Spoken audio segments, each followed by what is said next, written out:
Shalom, shalom, bonsoir à tous. Bienvenue à ce direct, toujours dans le cadre du ministère de la louange et l'adoration. Alors, ce soir, nous voulons parler d'un sujet qui est très actuel parce que en ce moment, ça revient un peu. Les chants sont beaucoup critiqués en ce qui concerne la rémunération du chantre. Alors, est-ce qu'un chantre devrait être payé? Voilà. Donc, il y a beaucoup de débats à ce sujet. Et en tant que chantre, nous ne pouvons pas rester silencieux par rapport à tout cela parce qu'il s'agit premièrement de notre ministère. Donc, il est important que nous puissions nous prononcer sur le sujet. Donc, le chantre payé, est-ce que c'est un mythe ou alors c'est une réalité? La Bible autorise-t-elle la rémunération des chantres? L'argent et le ministère d'adoration, est-ce qu'il est important que nous puissions briser les tabous ce soir? Nous allons en parler. Nous allons en parler au regard de la parole de Dieu, parce qu'il est important quand il s'agit du ministère, quand il s'agit de ce qui concerne la vie des enfants de Dieu, que nous puissions toujours en parler selon la perspective biblique, selon la Bible, pas selon nos opinions personnelles, parce que aucun homme de Dieu, aucune femme de Dieu n'est mort sur la croix pour un seul chrétien, une seule créature de Dieu. C'est Jésus-Christ qui est mort pour nous, qui a triomphé de la mort et du séjour des morts, qui est sorti vainqueur du tombeau. Alors, quoi que ce soit que nous avons à dire en ce qui concerne les enfants de Dieu, l'Église, le ministère, devons toujours nous référer à la parole de Dieu. Alors, sans plus tarder, nous allons prier pour recommander ce moment et nous allons partager donc sur ce sujet. Seigneur, nous te bénissons et nous te rendons grâce de ce que tu nous permets de nous retrouver ce soir dans le cadre de ce partage de ta parole. Nous voulons nous soumettre à toi. La Bible dit que la chair ne sert de rien, mais c'est l'esprit qui vivifie. Alors, nous prions que tu nous donnes de diminuer afin que toi tu croisses, de disparaître afin que toi seul tu paraisses. Nous prions que la voix de la chair se taise et que seule la voix de l'Éternel soit entendue. La Bible déclare que la voix de l'Éternel est puissante, la voix de l'Éternel est majestueuse. La voix de l'Éternel gronde sur les grandes eaux. La voix de l'Éternel fait jaillir des flammes de feu. La voix de l'Éternel fait enfanter les biches. La voix de l'Éternel brise les cèdres. L'Éternel brise les cèdres du Liban. Alors que ta voix s'élève, qu'elle rencontre chacun au point de son besoin. Seigneur, ta parole est une lampe à nos pieds, une lumière sur notre sentier. Nous voulons marcher selon ce que ta parole nous dit. Merci parce que tu prends total contrôle. C'est dans le précieux et merveilleux nom de Jésus que nous avons ainsi prié. Amen. Amen. Shalom, shalom encore à tous et tous ceux qui vont nous rejoindre, tous ceux qui vont suivre en différé, parce que ce que je vais faire aujourd'hui, ce que nous allons faire là, sera posté sur YouTube, sur ma page, mon compte YouTube. Donc, certainement, les gens suivront peut-être après. Voilà. Donc, aujourd'hui, nous voulons parler sur ce thème-là. Le chantre doit-il être rémunéré?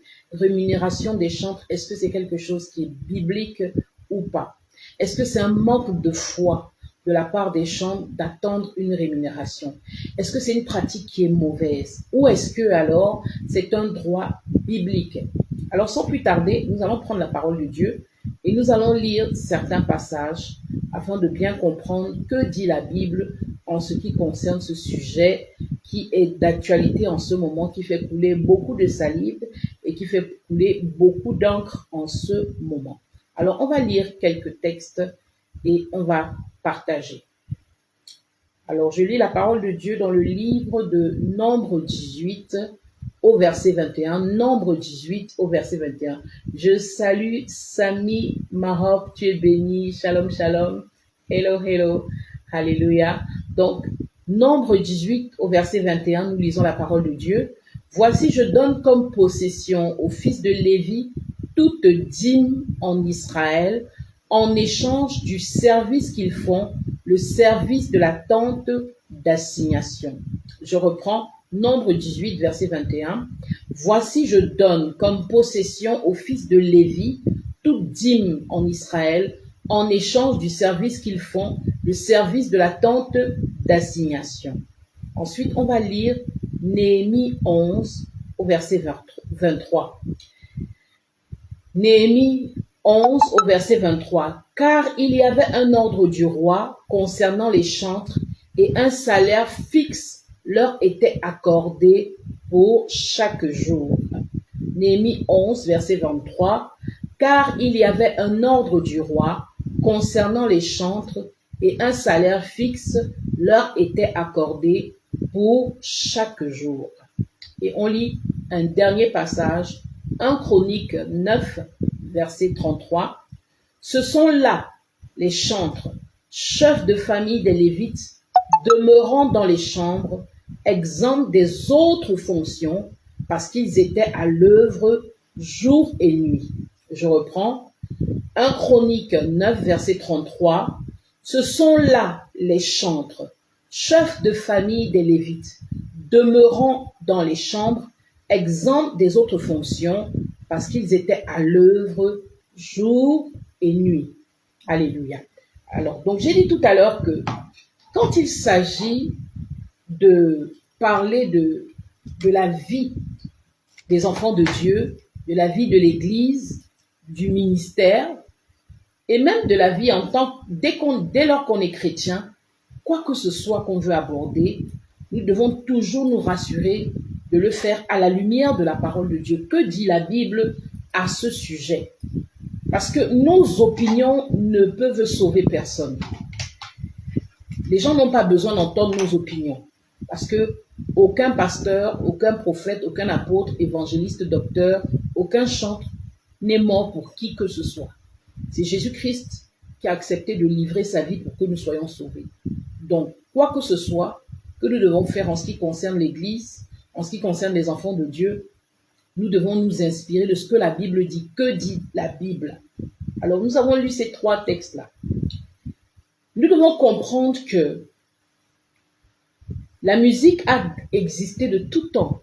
Pour ceux qui suivent les enseignements que nous donnons tous les jours à partir de 12h30 sur le ministère de la louange, on a parlé des fondements bibliques du ministère de la louange et on a vu qu'avant même que David, qui est celui qui va organiser, institutionnaliser le ministère de la louange, avant qu'il n'organise ce ministère, la musique existait déjà, la louange existait bien avant même la création de l'homme. Dans le ciel, il y avait déjà la louange et l'adoration. Mais maintenant, David est celui-là même qui va révolutionner, qui va institutionnaliser, qui va organiser ce ministère. Il va créer des instruments essentiellement dédiés à louer et adorer Dieu. Il va mobiliser 4000 Lévites qui auront la responsabilité de louer et d'adorer Dieu 24/7 dans le tabernacle de David durant les 40 années de son règne. Donc c'est David qui va organiser la classe des chantres. Il va établir 3 chefs de chantres, Asaph, Éman et Jéduthun, qu'on appelle aussi Éthan. Donc c'est David qui va institutionnaliser ce ministère. Mais avant David, il y avait déjà la louange, il y avait déjà l'adoration. On a vu les exemples d'Abraham, on a vu Abel et Caïn, on a vu Déborah, on a vu Anne, on a vu Moïse, on a vu beaucoup d'exemples qui montrent que avant que David n'organise de manière solennelle, de manière institutionnelle le ministère de la louange, on louait déjà, on adorait le Seigneur. Et nous savons que quand Dieu organise son peuple, il va d'abord choisir les premiers-nés de chaque tribu. Donc les 12 tribus d'Israël, Dieu va décider que tous les premiers-nés lui appartiennent en propre. Donc les premiers-nés seront consacrés pour le service de la maison de l'Éternel. Ils seront la propriété, la portion de l'Éternel. L'Éternel sera leur part, leur portion. Mais quand Moïse va monter sur le mont Sinaï, nous connaissons l'histoire, il va aller recevoir les tablettes de la loi, il va mettre du temps, et Aaron, pressé par le peuple, va être emmené à bâtir les veaux d'or, plonger le peuple dans l'idolâtrie. Nous savons que quand Moïse va descendre de la montagne et il va trouver le peuple dans l'idolâtrie, il sera tellement choqué, il va même jeter les tables et tout, mais il va dire une chose, il va dire qui est pour l'Éternel et qui est pour moi. En d'autres termes, qui n'est pas solidaire de cette idolâtrie? Qui se désolidarise de cette idolâtrie? Et la Bible nous dit quoi? Que ce sont les fils de Lévi, donc les descendants de Lévi, qui vont directement se désolidariser de l'idolâtrie et qui vont se ranger du côté de Moïse et de l'Éternel. Et ils vont même aller jusqu'à prendre l'épée contre leurs propres frères. Et ce jour-là, beaucoup d'enfants d'Israël vont mourir frappés par les fils de Lévi, qui vont se désolidariser de leur idolâtrie. Et à cause de leur loyauté qu'ils vont démontrer à Dieu, la plaie qu'ils étaient abattus sur les enfants d'Israël va s'arrêter. Et Dieu va dire à partir de ce moment que désormais, il ne va plus prendre les premiers-nés pour lui, mais il va prendre uniquement les fils de Lévi qui seront mis à part pour le service de la maison de l'Éternel. À partir de ce moment, le Seigneur sera tellement marqué par la loyauté des fils de Lévi qu'il va dire désormais, moi je prendrai les fils de Lévi comme la tribu qui m'appartient en propre. Je les prends et je les réserve pour le service de la maison de l'Éternel. C'est pourquoi à partir de ce jour-là, dans le sacerdoce lévitique, les sacrificateurs et les lévites étaient pris uniquement dans la tribu de Lévi. Et quand on parle des sacrificateurs de nos jours, si on veut adapter cela, le sacrificateur, c'est les 5 dons de ministère. Donc, apôtres, prophètes, pasteurs, évangélistes, docteurs. Et les lévites, ce sont les ministères d'aide. Donc, tous les ministères qui tournent autour des 5 dons de ministère et qui ont pour mission d'aider les 5 dons de ministère à accomplir leur appel. Donc, les chantres, les huissiers, protocoles, les diacres, les diaconesses, les anciens, tout ce qui est comme ministère d'aide dans l'Église, ça, ce sont les lévites. Et les sacrificateurs, c'est les 5 dons de ministère. Si on veut adapter ça à notre époque, c'est comme ça qu'on va les voir. Comprenez un peu. Et qu'est-ce que Dieu dira?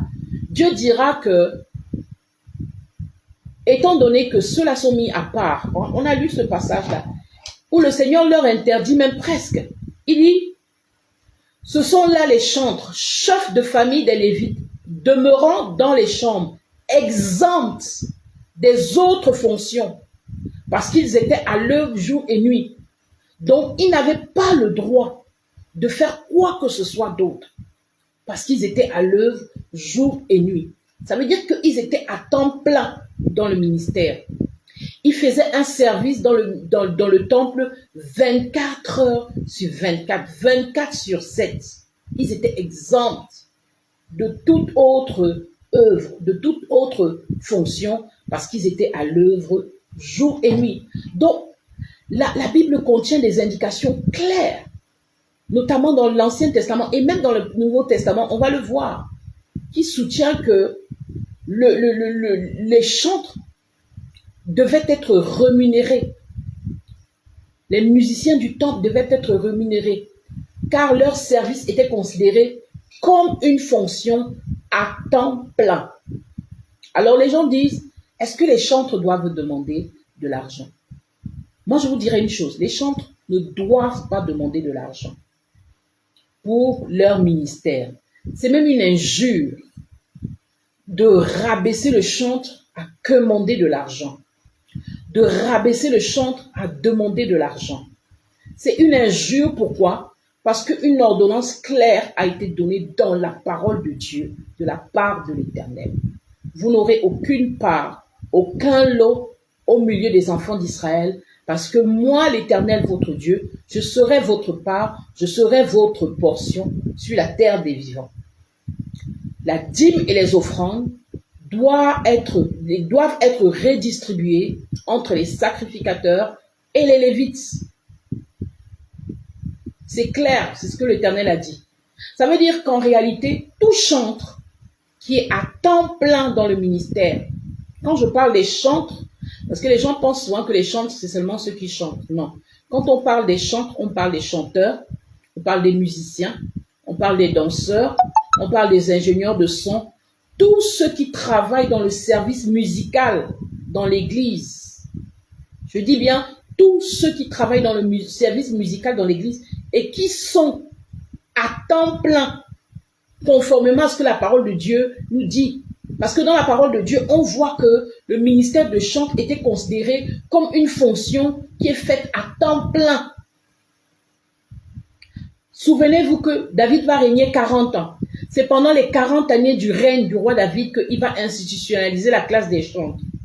Et pendant le règne de David, on va adorer 24/7 dans le tabernacle, non-stop.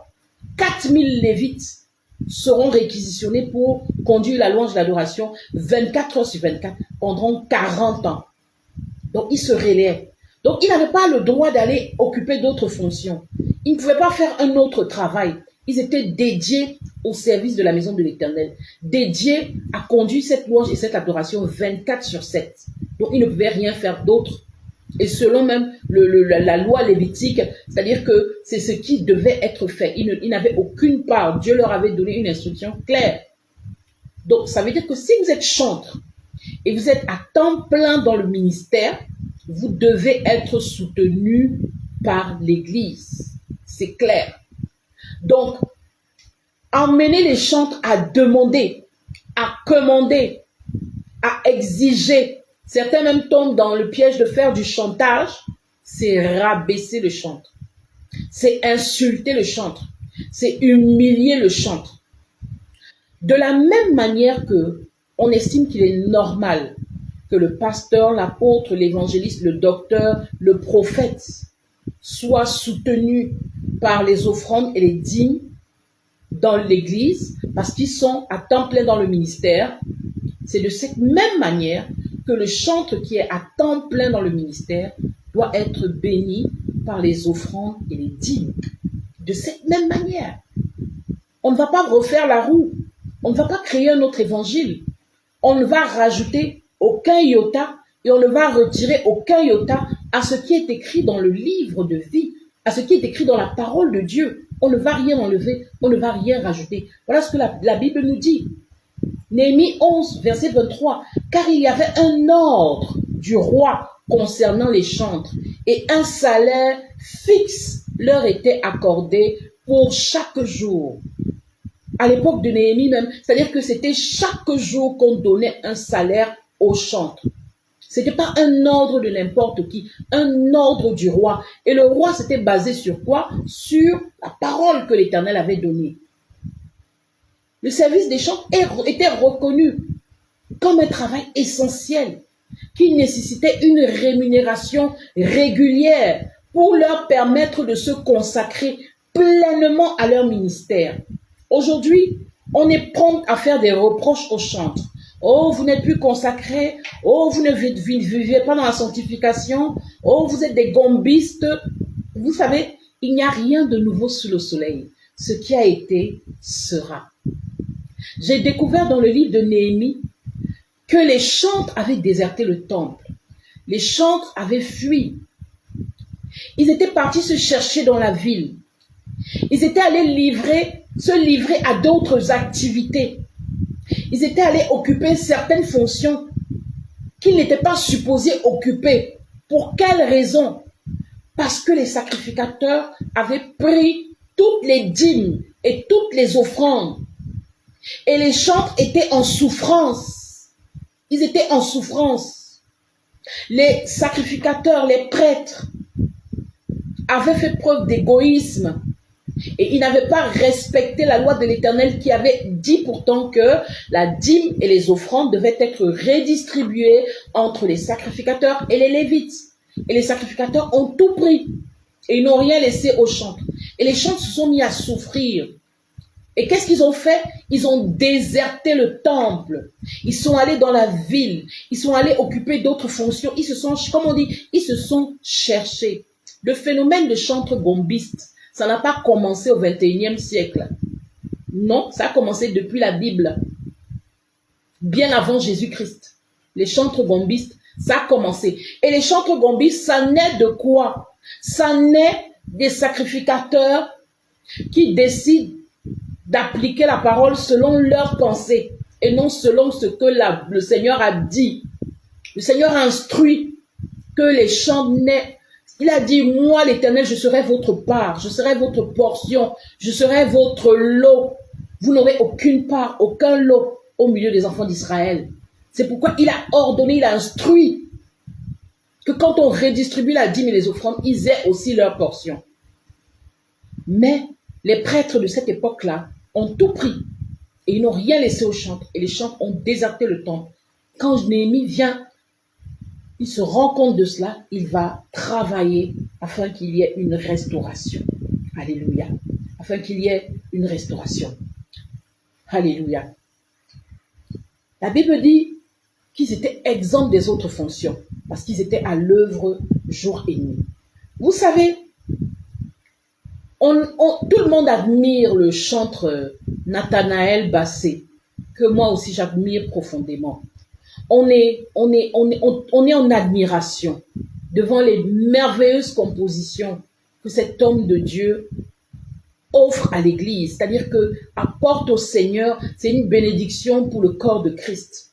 Il a des chants merveilleux. On est en admiration. On le cite comme exemple. On le cite comme modèle. Mais j'ai été béni par le témoignage de l'homme de Dieu Nathanaël Bassé. Il a dit, son pasteur, ses leaders lui ont dit, quand ils ont vu le potentiel qu'il y avait en lui, quand ils ont vu le dépôt de Dieu qu'il y avait en lui, ils lui ont dit, nous ne voulons plus que tu t'inquiètes de ce que tu vas manger, de là où tu vas habiter, de comment tu vas payer ton école, de comment tu vas... en fait, que tu ne t'occupes plus de tes besoins. Nous allons nous charger de cela. L'Église va se charger de cela. Nous, tout ce qu'on te demande, c'est d'aller chercher Dieu et de nous ramener Dieu. Alléluia. Voilà des gens qui ont compris ce que la parole de Dieu dit. Les chantres doivent être à temps plein en principe. Si nous voulons, quand on parle de rebâtir les murailles de Jérusalem, on est en train de parler de rebâtir les murailles même de la louange. Si nous voulons rebâtir les murailles de la louange, si nous voulons relever le tabernacle de David, si nous voulons retrouver ce niveau de gloire, cette présence de Dieu, cette présence approbative de Dieu qu'il y avait durant le règne du roi David, la Bible dit que la gloire de cette seconde temple sera plus grande. Donc ça veut dire que la gloire qui va venir dans l'église de la fin des temps sera plus grande même que la gloire qu'il y avait durant le règne du roi David. Mais pour que cela soit grand, il faut que, on dit les mêmes causes produisent les mêmes effets. Si nous voulons les mêmes effets, c'est-à-dire que la présence de Dieu qui était palpable, nous devons avoir les mêmes causes, c'est-à-dire que poser les mêmes actes qui vont nous permettre d'avoir les mêmes résultats. Qu'est-ce que David a fait? David a respecté l'ordonnance divine. Les chantres étaient pris en charge par le temple. Ils étaient consacrés, concentrés à louer, à adorer Dieu. Ils ne se souciaient pas de comment mes enfants vont manger, comment ma femme va manger, je vais habiter où, je vais m'habiller comment, je vais soigner mes enfants comment, je vais payer l'école de mes enfants comment. Le temple s'occupait de cela. Et on avait mis cela dans la tête du peuple, que le peuple devait apporter leurs dîmes, leurs offrandes, leur libéralité au temple, et que ces choses étaient redistribuées pour le soutien des serviteurs de Dieu, parmi lesquels il y avait les sacrificateurs et les lévites. C'était clair dans l'esprit du peuple. Pour le peuple, le fait qu'on donne un soutien aux chantres, ce n'était pas du gombo. Voilà, c'était pas un gombo. Comme aujourd'hui, on fait croire aux chantres que parce qu'ils prennent quelque chose, ils sont cupides. C'est un mensonge qui vient de l'enfer. C'est un mensonge qui vient de l'enfer. Quelqu'un qui ne fait que ça, qui ne vit que de ça, qui a pris 15 ans pour se former au piano, 20 ans pour se former au piano, et il ne vit que de son piano, Et vous voulez le convaincre que parce qu'il prend de l'argent pour son ministère, il est cupide. Non, c'est un mensonge. C'est un mensonge qui vient de l'enfer. Même durant le règne du roi David, on devait être formé pendant 10 ans. Il fallait avoir 30 ans pour servir en tant que chantre. Ça parle d'une maturité, ça parle d'une préparation, ça parle d'un équipement. Et David ne travaillait pas avec n'importe qui. Il avait choisi des personnes qui étaient exercées dans leur art. Et c'était pas désordonné. Il y avait des chefs qui étaient établis. Aman, Asaph et Jéduthun, qui étaient établis comme chefs de chantre. Ça veut dire que c'était pas improvisé. C'était quelque chose de très organisé, quelque chose d'institutionnalisé, quelque chose qui était fait avec excellence. Et pour eux, c'était normal que le chantre soit rémunéré à cause du temps qu'il consacrait et du fait qu'il n'avait aucune part, aucun lot au milieu des autres enfants d'Israël. Parce que l'Éternel leur avait dit, moi je serai votre part, je serai votre portion. Alors, comment voulez-vous que quelqu'un qui ne vit que de ça, qui ne fait que de ça, et aujourd'hui on a des communautés qui ont des cultes du lundi à lundi. Donc de lundi à lundi, il y a des cultes. Et les chantres doivent être là à tous les cultes. Mais attendez, il vient comment? Il paye son transport comment pour venir au culte? De lundi à lundi. Il fait comment? Il paye sa maison comment? Il dote sa femme comment? Il nourrit sa femme et ses enfants comment? Il paye l'école de ses enfants comment? Dites-moi un peu. Quelqu'un qui doit être là à tous les services, quelqu'un qui doit être là aux répétitions, quelqu'un qui doit être là aux retraites spirituelles, qui doit être là à tout moment et qui ne fait que ça. J'insiste sur le temps plein. Parce que dans la Bible, on prenait les chantres en charge parce qu'ils étaient à temps plein. Ils ne faisaient que ça. Ils étaient consacrés au service de la maison de l'Éternel. Donc j'insiste sur l'aspect du temps plein. Quelqu'un qui est à temps plein. Vous allez lui dire, moi j'ai vu des serviteurs de Dieu qui disent à leur chantre, tu dois être là à tous les programmes, tu dois être là tout le temps, tu dois être là avant le culte, tu dois brancher les appareils, tu dois checker les micros, tu dois faire ceci. Mais après, ils disent aussi, tu dois travailler. Alléluia. Après, ils disent, tu dois travailler. Et ils attaquent les chantres dans leur prédication. Donc, vous voyez un enfant qui est en train de pleurer même pendant que le pasteur prêche. Parce qu'il sait plus à quel sein se vouer. Il sait plus quoi faire. On lui dit, tu dois être là tout le temps. Mais on lui dit aussi, tu dois travailler. On lui dit, tu dois être là tout le temps. Mais on lui dit, tu dois te débrouiller pour savoir comment manger. On lui dit, tu dois être là tout le temps. Mais on lui dit, tu dois chercher ta maison toi-même. C'est-à-dire, tu dois te débrouiller pour avoir une maison. Ils savent plus. Et à un moment donné, ils craquent. Ils se disent, j'aime Dieu, mais je vis comment? Je vais vous dire une chose. N'imposez jamais aux gens de vivre en fonction de votre niveau de foi. Moi, je suis chantre depuis pratiquement près de 25 ans. Et ceux qui me connaissent savent que je ne demande pas l'argent pour venir rendre ministère. Je mets au défi quiconque que quelqu'un me dise, elle m'a dit, donne-moi tant pour venir chanter.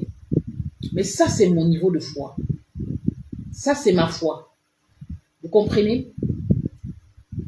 Ça, c'est ma foi. Et je ne peux pas imposer ma foi à qui que ce soit. Par contre, quand je sors avec mes musiciens vont me dire, je veux ça, je veux ça, je veux ça. Et je me rassurer que ceux qui m'invitent disposent de ce que mes musiciens me demandent. Mais moi, je fais confiance. Comme le pasteur Marcelo Tunasi a dit, les chantres n'ont pas besoin de demander. En réalité, il a raison. Ils n'ont pas besoin de demander.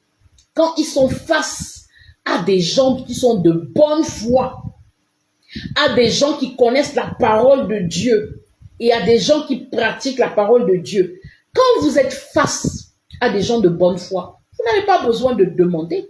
Comme j'ai dit au départ, d'entrée de jeu, emmener même les chantres à demander, c'est les rabaisser, c'est les insulter, c'est les humilier, c'est les chosifier. Le chantre ne devrait même pas demander. Parce que la personne qui invite le chantre doit être censé connaître la Bible et savoir que ce chantre-ci, il est à temps plein dans le ministère. Il ne fait que ça. Il ne vit que de ça. Donc si je l'invite automatiquement, je prévois son offrande. De la même manière que je vais prévoir l'offrande du pasteur, de l'apôtre, de l'évangéliste, du docteur, du prophète. Si j'invite ce chantre-là, je prévois son offrande. C'est automatique.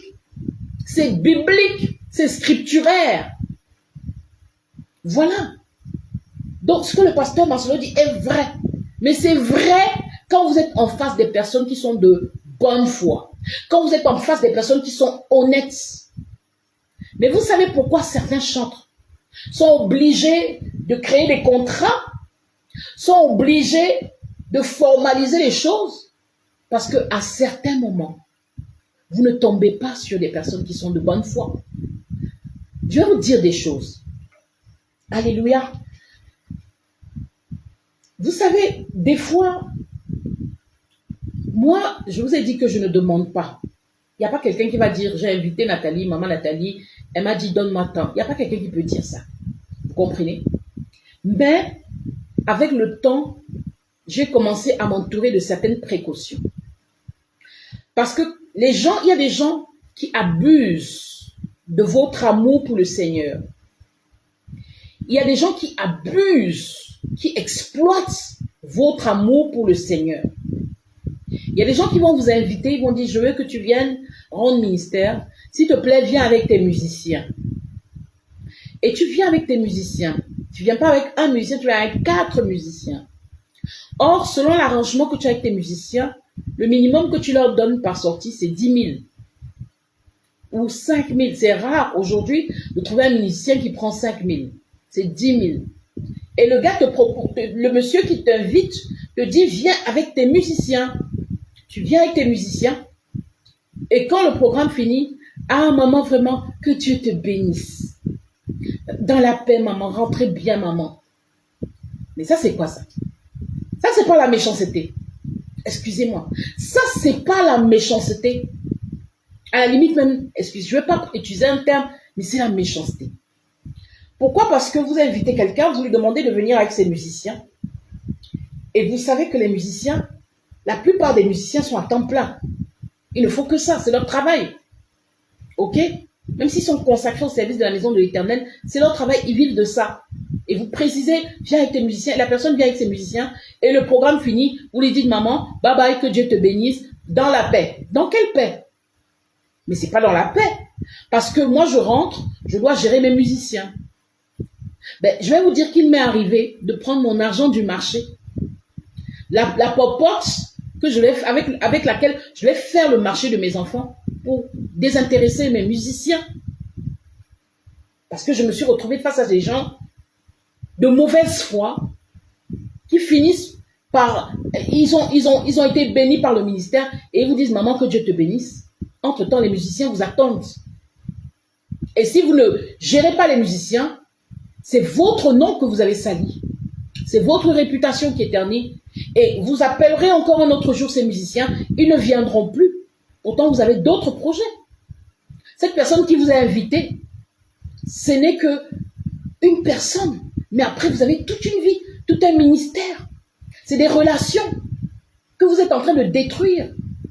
Parce que vous aimez le Seigneur et que certaines personnes ont décidé d'exploiter votre amour pour le Seigneur. Il est arrivé des cas où j'étais invité. L'église a prévu tout ce qu'il fallait. Mais mon interlocuteur auprès de l'église a décidé de garder. Vous savez, il y a des personnes qui volent dans le panier d'offrande. Vous savez ça? Il y a des personnes qui volent dans le panier d'offrande. Moi, en tant que pasteur, j'étais à la tête d'une église. J'ai vu ça, des personnes qui volent dans le panier d'offrande. Ça veut dire que s'il y a des personnes qui volent dans le panier d'offrande, il y a aussi des personnes qui volent des offrandes qu'on leur demande de remettre à des chantres qui sont invités. Ça existe. Et moi, j'ai vécu ça. Moi, j'ai vécu ça. On t'invite quelque part, mais tu ne traites pas avec le pasteur. Le pasteur envoie un émissaire. Et l'émissaire du pasteur, sachant que toi, tu ne mets pas l'argent devant, décide de garder ce qui t'est destiné. Comprenez?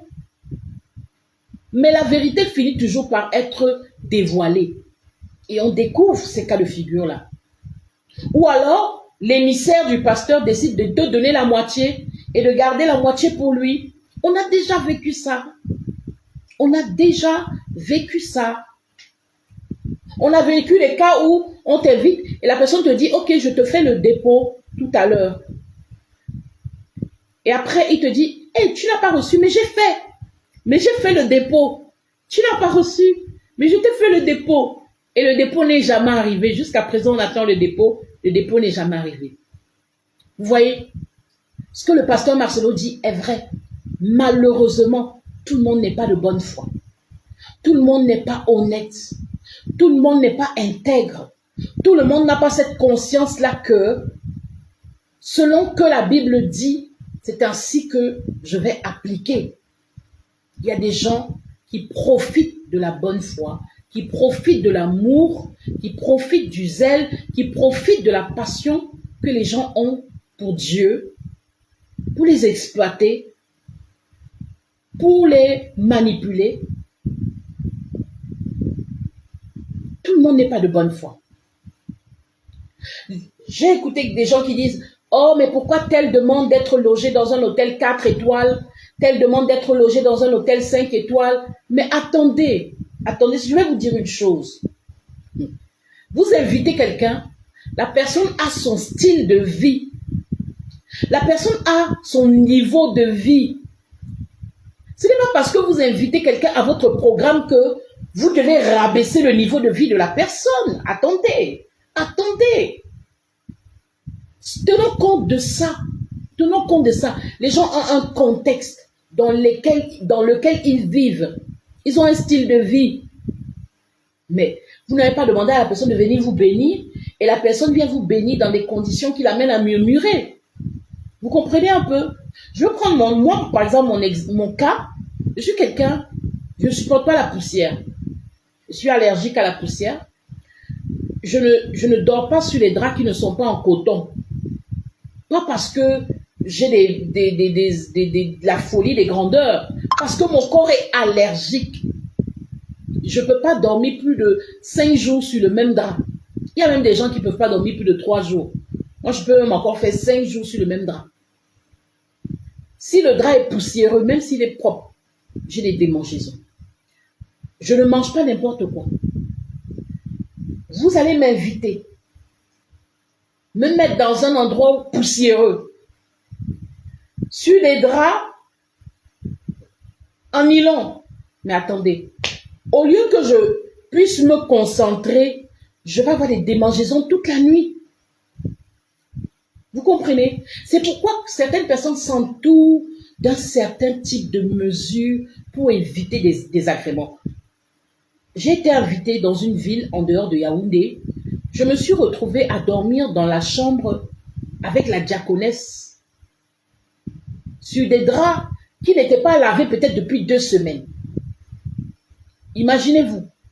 Alors, toute la nuit, je n'ai pas pu dormir parce que mon corps d'abord ne supporte pas des draps qui ne sont pas en coton et en plus des draps qui ont déjà fait plus de 5 jours, je n'ai pas pu dormir. Ça faisait peut-être plus de 15 ans que je n'avais pas eu des couches de nuit. Cette nuit-là, j'ai eu les couches de nuit. Quand vous vivez une telle expérience, la prochaine fois qu'on vous invite, vous exigez un certain confort. Pourquoi? Parce que vous devez aller bénir les gens. Vous devez aller bénir les gens. Donc votre cœur doit être bien disposé. Vous ne devez pas être là toute la nuit, vous n'avez pas pu dormir parce que vous aviez des démangeaisons, vous avez l'urticaire, vous avez des trucs qui sont sortis sur votre corps parce que vous étiez dans des conditions difficiles. Tout le monde n'est pas appelé à être un missionnaire qui va dans les villages. Excusez-moi du terme. Tout le monde n'est pas... Quand Dieu vous appelle, il vous donne la capacité de supporter certaines choses. Il vous donne la capacité. Moi, j'ai travaillé avec les missionnaires, l'action missionnaire interafricaine, et j'ai vu comment ces missionnaires-là sont. C'est-à-dire qu'ils naissent avec cette capacité naturelle-là, cette capacité de s'adapter, quelles que soient les conditions de vie, ils s'adaptent. Vraiment, vous voyez que être missionnaire, c'est un appel. Aller dans les villages, c'est un appel. Si Dieu ne vous a pas donné ça, vous ne pouvez pas. C'est pourquoi les missionnaires se marient entre eux, parce qu'ils se comprennent. Ils peuvent supporter des conditions de vie difficiles. Quand les missionnaires ne se marient pas entre eux, généralement, le mariage ne dure pas. Parce que ce qu'un conjoint peut supporter, l'autre n'arrive pas à supporter. Finalement, ça crée la séparation. C'est pourquoi les missionnaires, même entre eux, se conseillent de se marier entre eux. Parce qu'ils ont la même manière de concevoir la vie. Ils arrivent à supporter les mêmes conditions difficiles. Vous arrivez dans un village, vous vous adaptez, vous mangez la nourriture du village, vous apprenez à parler la langue du village, vous vous habillez comme les gens du village. Ça, c'est un don de Dieu. Et tout le monde n'a pas ce don-là. Ne demandez pas à quelqu'un qui vit aux États-Unis de venir à Yaoundé habiter dans un hôtel 2 étoiles. Dans un hôtel où il n'y a peut-être pas la clim, la personne va rester avec le ventilateur. Non. Mais attendez, si vous n'avez pas les moyens d'inviter quelqu'un, ne l'invitez pas. Mais si vous voulez inviter quelqu'un, rassurez-vous d'avoir les moyens pour l'inviter et de mettre la personne à l'aise. Apprenons à honorer les dons. Apprenons à honorer les dons. Alléluia. Là, j'ai un peu extrapolé, je suis un peu allé, mais franchement, apprenons à honorer les dons. C'est pourquoi on ne voit pas cette percée dans le ministère de la louange, notamment ici dans notre pays. On ne sait pas célébrer les grâces, honorer les dons. On ne sait voir que l'herbe qui est verte chez le voisin, mais on ne sait pas entretenir l'herbe qui est chez nous. L'herbe est toujours plus verte chez le voisin. Mais ce que nous avons ici, nous ne pouvons pas le valoriser. Nous ne pouvons pas. Aujourd'hui, tout le monde parle d'ébène, tout le monde parle de Sinache, tout le monde parle d'Ada, tout le monde parle de Frank Edwards, tout le monde parle de ces chantres-là. Est-ce qu'on n'est pas béni par leurs chants? Est-ce qu'on n'est pas béni par ce qu'ils font? On est béni. Pourquoi? Parce qu'un seul homme, le pasteur Chris Oyakilome, a accepté de payer le prix pour ces gens, accepté de les financer, de les produire, créer une maison de production spécialement pour des chants. Il a investi dans leur ministère. Et ces personnes-là ont gagné en aisance financière et ça apporte aussi une facilité dans la consécration, même dans la sanctification.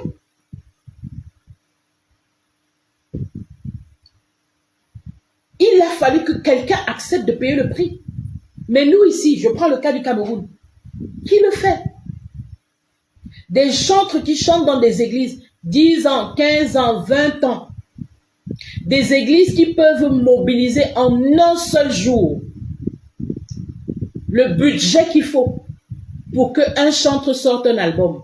Ou bien pour que la chorale sorte un album. Des chantres qui bénissent l'église depuis 5 ans, 10 ans, 20 ans. Ils sont fidèles, ils sont loyaux, consacrés, sanctifiés, mis à part.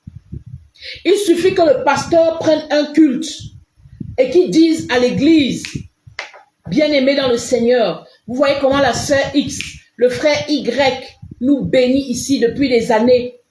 Regardez comment il compose des chants merveilleux. Il est loyal, il est fidèle. Je voudrais aujourd'hui qu'on fasse une offrande spéciale pour ce chantre-là, pour que ce qu'il fait ici commence à toucher les extrémités de la terre. Qui fait ça? Qui fait ça? Au contraire, on est plutôt encore au niveau où, quand vous chantez dans une église, si les fidèles viennent mettre l'argent sur vous, à la fin du culte, il y a une réunion.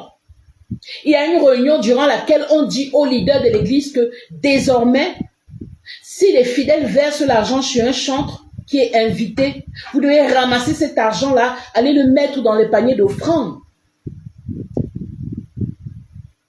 Il y a quelque chose qui ne va pas. Il y a quelque chose qui ne va pas. Quel est ce degré d'égocentrisme? Quelqu'un chante, les gens sont bénis, ils viennent le bénir avec de l'argent. Et ça devient un problème au point où on doit faire une réunion après le culte pour dire que dorénavant, désormais, si un chantre chante et les gens versent de l'argent sur lui, on doit prendre tout cet argent, mettre dans le panier d'offrande. C'est pour cela aussi que vous allez remarquer que certains fidèles, Ils viennent maintenant mettre l'argent, c'est-à-dire qu'ils mettent même l'argent dans votre, à la limite même dans le soutien, que prends, c'est pour toi. Parce ils sont conscients de ce qui se passe. Est-ce qu'on peut être jusqu'à ce point cupide? Est-ce qu'on peut être jusqu'à ce point égoïste? Est-ce qu'on peut être jusqu'à ce point insensible à la condition des chantres? Au point où même quand Dieu touche le cœur du peuple pour venir bénir le chantre, on vient encore ramasser pour mettre dans le panier de francs. Il y a un problème. Il y a un problème. Et ces endroits où on fait ça, c'est là où on ne vous donne même rien. C'est là où on ne vous donne rien. C'est-à-dire que c'est triste. Alléluia. La Bible dit que les chantres, chefs de famille de Lévite, demeuraient dans les chambres, exempts des autres fonctions, parce qu'ils étaient à l'œuvre jour et nuit. Aujourd'hui, combien de chantres n'a-t-on pas qui travaillent jour et nuit dans les communautés? On les prend à la mamelle, 12 ans, 13 ans, 14 ans, on les forme à l'église. Certains abandonnent même les études pour se consacrer au ministère. C'est facile quand ils sont des enfants de les faire travailler sans rien leur donner. Mais quand le jeune grandit, il veut louer sa chambre. Il se rend compte qu'il n'a pas d'argent. Plus encore, il veut se marier. Il se rend compte qu'il n'a même pas d'argent pour doter sa femme. Soyons un peu humains. Soyons un peu humains. Et soyons un peu spirituels. Que dit la Bible? Alléluia. En vertu de la loi mosaïque, les Lévites ne recevaient pas de terre en héritage en Israël. Les chantres faisaient partie des Lévites, la tribu mise à part par Dieu pour le service du temple. Et Dieu leur avait interdit d'avoir des possessions. Ils n'avaient pas un héritage de terre en Israël. Mais Dieu leur a attribué quoi? La dîme, 1/10 de tout ce qui était produit en Israël comme salaire. Donc la dîme était leur salaire pour leur service dans l'attente d'assignation. Vous allez me dire, oui, mais aujourd'hui, on n'est plus sous la dispensation de la loi, on est sous la dispensation de la grâce. On va voir ce que la Bible dit au sujet des chantres dans le Nouveau Testament. Certes, la Bible ne parle pas du chantre, mais la Bible parle de ceux qui servent dans la maison de Dieu. Le chantre n'est-il pas un serviteur dans la maison de Dieu? Je vois Charlène qui dit, ok, il n'y a pas de professionnel au Cameroun et la solution, j'ai pas pu tout lire, et la solution est donc laquelle? De former ou d'aller ailleurs? Il n'y a pas de professionnel. Il y a des chantres professionnels, non? Est-ce qu'il n'y a pas de chantres professionnels? Il y a des chantres professionnels, sauf si je n'ai pas bien compris la question. On a beaucoup, mais attends, les musiciens camerounais sont excellents. Il y a des professionnels. Il y a des gens qui sont à temps plein dans le ministère. Il y a beaucoup. Je peux vous citer là les noms des chantres qui sont à temps plein dans le ministère et qui devraient être soutenus par leur communauté. Qu'est-ce que la Bible dit dans 1 Corinthiens 9 au verset 14? De même, le Seigneur a ordonné que ceux qui annoncent l'évangile vivent de l'évangile. C'est un ordre direct de Jésus-Christ. Ceux dont la mission principale est de servir l'Église, que ce soit dans la prédication, dans l'enseignement, dans la louange, ils doivent être soutenus par l'Église. 1 Corinthiens 9 au verset 14. De même, le Seigneur a ordonné que ceux qui annoncent l'Évangile vivent de l'Évangile. 1 Timothée 5, verset 18 nous dit quoi? Car l'Écriture dit, tu ne muselleras point le bœuf quand il foule le grain, et l'ouvrier a droit à son salaire. Ce verset-là insiste sur la nécessité de donner à l'ouvrier son salaire. On les appelle les ouvriers dans la maison de Dieu. C'est pas comme ça qu'on appelle les chantres? Les ouvriers dans la maison de Dieu. Mais pourquoi est-ce qu'on trouve compliqué de devoir donner un salaire à un ouvrier? Alléluia. J'ai suivi un live où le reproche qu'on faisait à nous les chantres que nous ne sommes pas professionnels. Et je trouve ça dommage d'entendre des personnes dans les domaines. On n'est pas professionnel. Comment? Je vais vous dire une chose.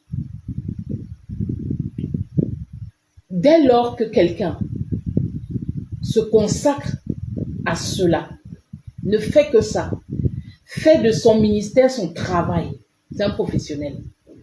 C'est un professionnel.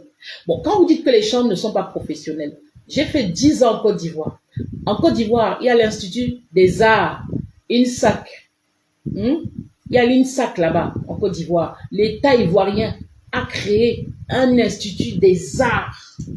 La plupart des chantres ivoiriens que vous connaissez, que ce soit Charles Alao, Timothée Alao, Annabelle Abbas, tous ces chantres qui vous bénissent là, qu'on aime beaucoup, les Papa Yaokan, les Jules Roland Tuaté, tous ces chantres-là sont des diplômés de l'INSAC. Certains sont des docteurs en musicologie. Ok? Des docteurs en musicologie. Nous, ici au Cameroun, on fait selon les moyens de bord. Où sont les écoles de musique? Où sont les écoles de musique?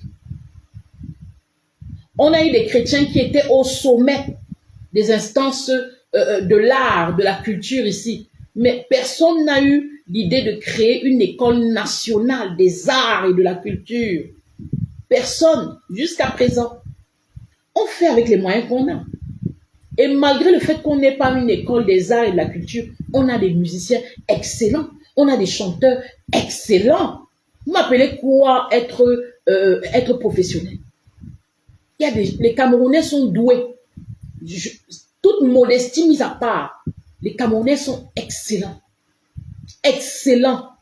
Les Camerounais sont doués, ils sont talentueux.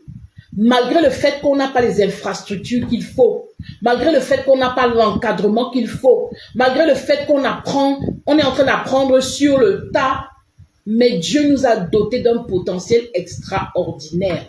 Donc, avant de dire on n'est pas professionnel, est-ce qu'il n'y a pas le potentiel? Il y a le potentiel.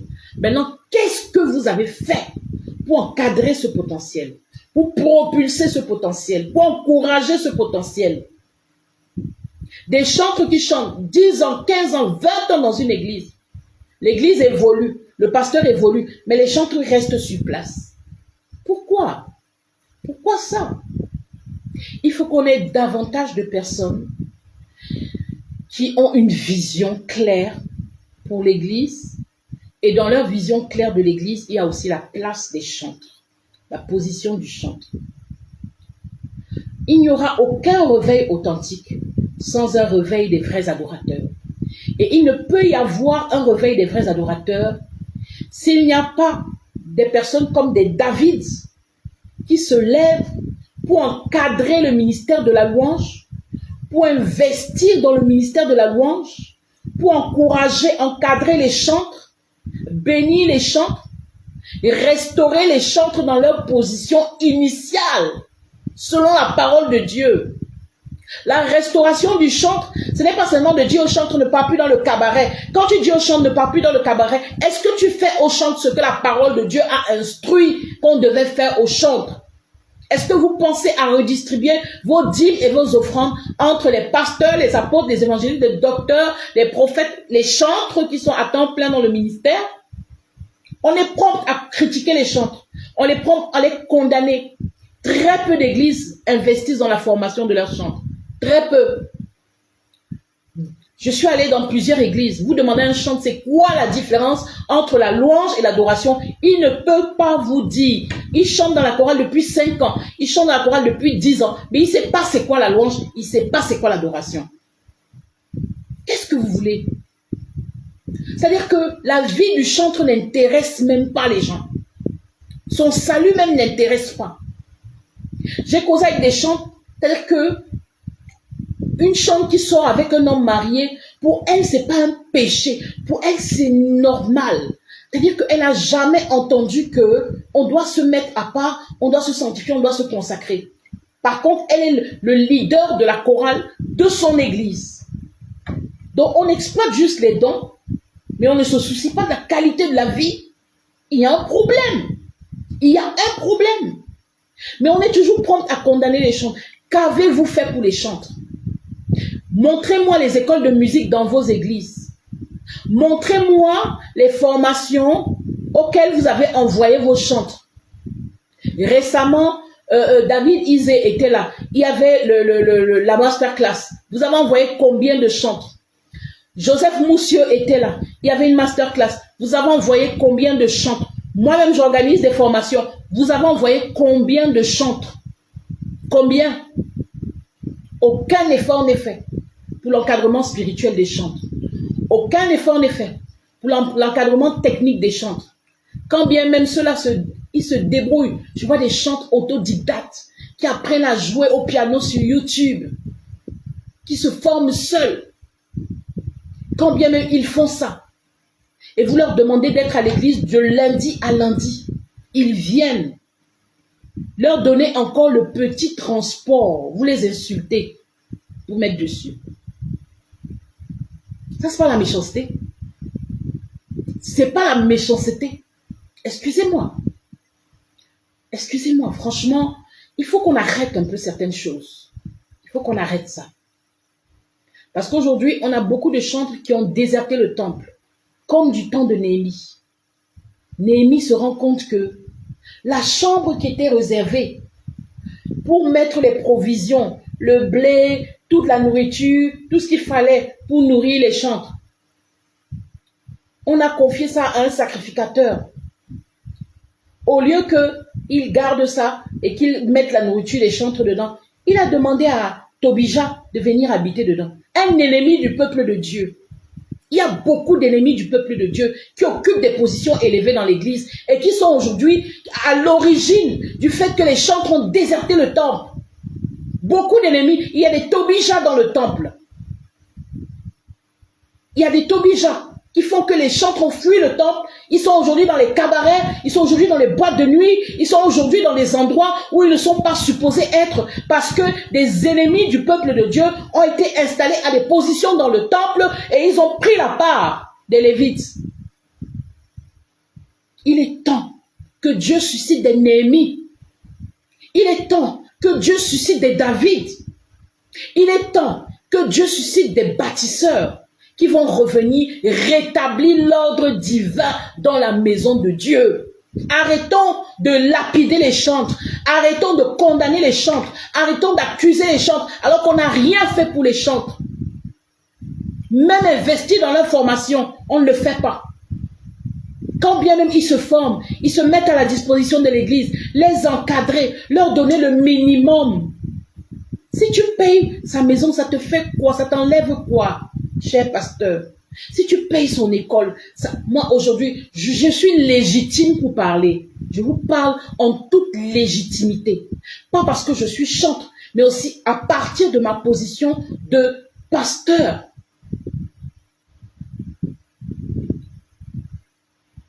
On a payé l'école de plusieurs chantres, du BPC jusqu'au master, encadré des enfants, payer l'école, payer la maison, donner à manger, payer les vêtements, acheter les fournitures scolaires. Et quand c'était possible, on donnait un petit soutien selon le moyen de la communauté. On ne vous demande pas de donner ce que vous n'avez pas, mais partagez au moins le peu que vous avez. Et au fur et à mesure que vous grandissez, grandissez avec les chantres. Donnez le peu que vous avez. Partagez le peu que vous avez. Qu'est-ce que la Bible dit? Dans l'église primitive, ils mettaient tout en commun. Ils apportaient leurs biens et ils se redistribuaient afin qu'il n'y ait pas d'indigents. C'est ce que la Bible dit. Mais comment vous pouvez concevoir que vous roulez dans une Range Rover et votre chantre rentre à pied? Ça ne vous dit rien? Quelqu'un qui sert depuis 10 ans, 15 ans, 20 ans, vous êtes dans la Prado, dans la Range Rover, et la personne n'a même pas le vélo, et vous trouvez ça normal? Et quand les chantres, parce que chacun règle ses problèmes selon son niveau de foi. Parce qu'il y a certains, quand ils voient ça, ils se disent, ben non, hein, ça va pas se passer comme ça, désormais, moi je vais facturer mes services. Il fait selon son niveau de foi. Alors il ne faut pas lui en vouloir, quand il fait selon son niveau de foi. S'il dit, je vais facturer mes services, c'est peut-être parce qu'il trouve qu'il est avec des gens tellement cupides que, ce qui lui aussi, il ne devient pas comme ça, il ne va pas s'en sortir. Mais vous ne pouvez pas demander aux gens de fonctionner en fonction de votre niveau de foi. Moi, j'ai dit jusqu'à présent, il n'y a pas quelqu'un qui peut dire que j'ai invité maman Nathalie, elle m'a dit pour que je vienne, donne-moi temps. Personne ne peut dire ça. Personne. Par contre, je fais certaines choses. Tu m'invites par exemple à Douala, je vais te dire, ok, je voyage avec telle structure, je loge à tel endroit, envoie-moi la photo du logement et tout. On est obligé de faire ça. On est obligé. Parce que sinon, tu peux arriver et tu te retrouves dans un endroit où tu ne serais jamais entré. On est obligé. À certains moments, tu dis, ok, ce que tu as prévu, tu me donnes avant. Tu me donnes avant. Parce qu'il y en a qui vont te dire, ah, maman, que Dieu te bénisse. Ils ne connaissent pas tes conditions de vie. Ils ne savent pas ce par quoi tu passes, ce que tu traverses. Et tu n'as pas besoin de leur déverser ta vie. Alors, il faut que les gens comprennent que les chantres sont des êtres humains, sont des créatures de Dieu qui sont dignes et qu'il faut respecter et qu'il faut honorer. Et la Bible dit que le chantre doit être pris en charge. Le chantre qui est à temps plein doit être pris en charge par le temple. La dîme et les offrandes, ce n'est pas seulement pour les pasteurs. Ce n'est pas seulement pour les prophètes. Ce n'est pas pour les évangélistes seulement. Ce n'est pas pour les docteurs seulement. Ce n'est pas pour les apôtres seulement. Mais les chantres qui sont à temps plein dans le ministère, on leur part. Que ce soit dans l'Ancien Testament, que ce soit dans le Nouveau Testament. Ne sont-ils pas ouvriers dans la maison de Dieu? Ceux qui servent au temple sont nourris par le temple. C'est ce que la Bible dit. Ce n'est pas maman Nathalie qui invente ça. C'est ce que la Bible dit. Nombre 18, verset 21. Je donne comme possession aux fils de Lévi toute dîme en Israël. Les fils de Lévi, c'est qui? Sacrificateurs et lévites, parmi lesquels les chants, pour le service qu'ils font, le service de la tente d'assignation. Les enfants d'Israël n'approcheront plus de la tente d'assignation de peur qu'ils ne se chargent d'un péché et qu'ils ne meurent. Les Lévites feront le service de la tente d'assignation et ils resteront chargés de leur iniquité. Ils n'auront point de possession au milieu des enfants d'Israël. Ce sera une loi perpétuelle parmi vos descendants. Je donne comme possession aux Lévites les dîmes que les enfants d'Israël présenteront à l'Éternel par élévation. C'est pourquoi je dis à leur égard, ils n'auront point de possession au milieu des enfants d'Israël. Alléluia.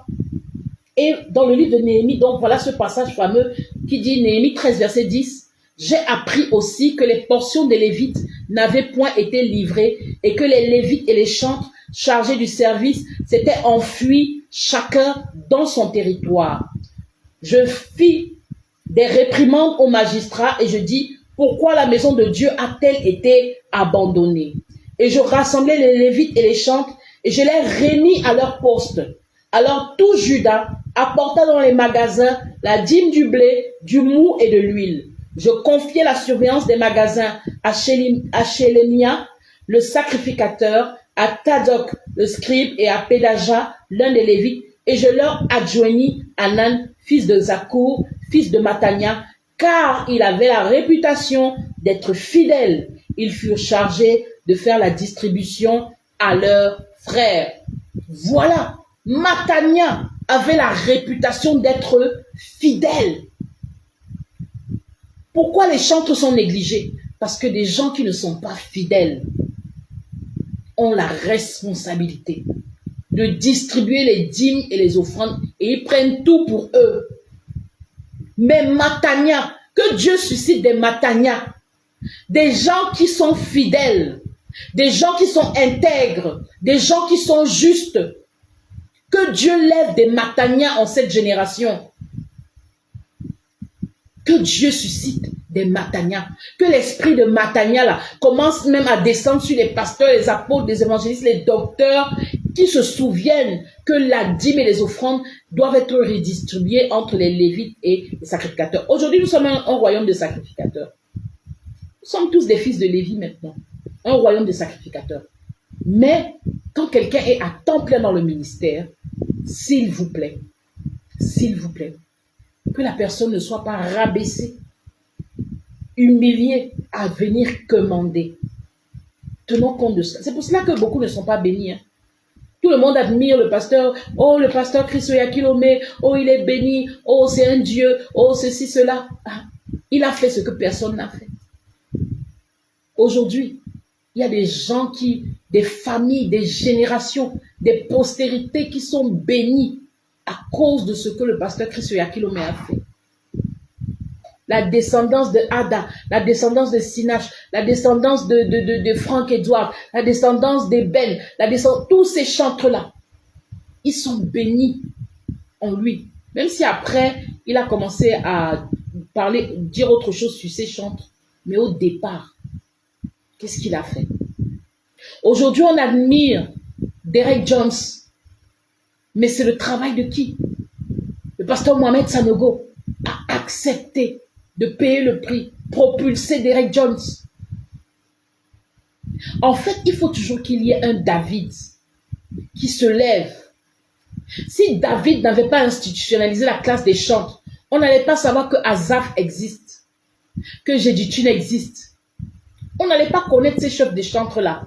Mais il a fallu que Dieu suscite un David qui organise, qui institutionnalise, qui investisse, qui injecte des fonds. David a fabriqué des instruments essentiellement consacrés à louer et adorer Dieu. Ça veut dire qu'il a investi des fonds. Il faut que Dieu suscite des David. Il faut. Pour que certains ministères explosent. Arrêtons d'envier ce qui se fait sous d'autres cieux. Copions ce qui est bien. Commençons à copier ce qui est bien. Nous avons le potentiel. Je parle ici du Cameroun. Le Cameroun a le potentiel. Et la saison du Cameroun, c'est maintenant. La saison du Cameroun, c'est maintenant. Le Cameroun a le potentiel. On a des chants extraordinaires. Je vois Charlène ici qui est connectée. Je vois Joël qui est connecté. Je vois Aurélien Badiel. On a du potentiel, des chants extraordinaires, qui ont des voix extraordinaires, qui ont un dépôt de la présence de Dieu extraordinaire. On a le potentiel. Mais qui va décider de porter ces dons extraordinaires que Dieu a donnés à l'Église? Je bénis le Seigneur pour le pasteur, le docteur Tidier. Franchement, le docteur Tidier, c'est un homme remarquable et je prie que Dieu le bénisse pour ce qu'il est en train de faire pour le ministère de Grâce Bethel. Vraiment, que Dieu bénisse ce serviteur de Dieu. Et je prie que le Seigneur l'inspire encore, qu'il soutienne encore d'autres chantres. Je prie que la génération qui vient, que vous ne puissiez pas connaître ce que nous on a connu. Nous aujourd'hui, nous payons le prix. Nous sommes en train de déblayer le terrain. Peut-être que nous n'allons pas bénéficier de ce que nous avons fait. Mais vous, nous prions que vous ne puissiez pas connaître les mêmes déboires que nous avons connus. Mais que Dieu utilise cette génération qui est en train de venir là pour bénir les nations. Pas seulement le Cameroun, mais les nations. On n'appelle pas le Cameroun le continent pour rien. On n'est pas le continent pour rien. Il y a la main de Dieu sur cette nation. Et on appelle le Cameroun le continent parce que c'est une nation qui est destinée à bénir des nations. Vous savez, le Seigneur nous considère comme l'âne sauvage. On a dit quelque chose, et je finis avec ça. On a dit quelque chose de bon peut-il venir du Cameroun. J'aime toujours raconter cette histoire où j'étais allée en France une année et je m'étais perdue. Et un monsieur a décidé de m'aider à me ramener à la maison. Mais avant de me ramener à la maison, il m'a dit, tu vas d'abord m'accompagner faire une course. Et on est allé, je crois, on est allé à Château-Rouge, où il devait aller rencontrer des gens. Mais il m'a dit, s'il te plaît, là où on part, ne dis pas que tu es camerounaise. Parce que ici, c'est moche de se promener avec une Camerounaise. Parce que les Camerounaises ont tellement sali leur nom que des fois même, pour payer la marchandise, elles souffrent. C'est-à-dire qu'elles disent que prends mon corps et je te paye avec mon corps. Donc pour lui, c'était une honte de marcher avec une Camerounaise. Et comme j'avais fait 10 ans en Côte d'Ivoire, j'ai décidé d'utiliser l'accent ivoirien pour qu'on ne sache pas que je suis camerounaise. Mais ça m'a marqué. On est arrivé à ce niveau-là où on dit quelque chose de bon peut-il venir du Cameroun. Mais laissez-moi vous dire que quand Jésus-Christ a choisi d'entrer à Jérusalem, il a demandé qu'on aille lui chercher un âne sur lequel personne n'était jamais monté. L'âne, c'est un animal d'abord qui est réputé pour être têtu. Et le Camerounais est connu pour être têtu, rebelle, un peuple au cou raide.